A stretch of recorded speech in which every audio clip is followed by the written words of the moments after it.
যন্ত্রের গ্রাস থেকে চাই মুক্তি।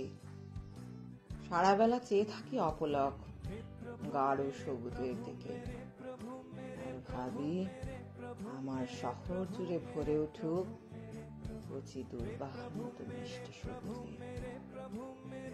রুগ্ন শহরে হাঁফিয়ে উঠেছি, চোখ খুললেই দেখি শুধু ভিড়। ওরা ছুটছে হৃদয়ে বিষ নিয়ে, উকড়ে দিচ্ছে অন্যের কানে কানে।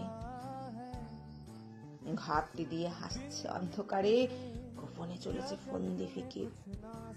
দূর থেকে দেখলেই বোঝা যাচ্ছে এদের এই চঞ্চল ব্যস্ততা অপরের অমঙ্গল কামনা। ইচ্ছা করে চলে যাই দূরে দূরে গভীর অরণ্যের মাঝে, বিভুকে নিয়ে চুপ হয়ে বসে থাকি শম্ভুর মতো ধ্যানে নিঝুম হয়ে। সারি সারি গাছগুলি আকাশ ছুঁয়ে মাথা দুলাবে বন্য পাখির গানে, আর আমার আজ্ঞা চক্র জুড়ে তোমার আভার সকল বিভায় আমার হৃদয়কে সিক্ত করবে। কবিতার নাম ইচ্ছে, কলমে অয়ন বিশ্বাস।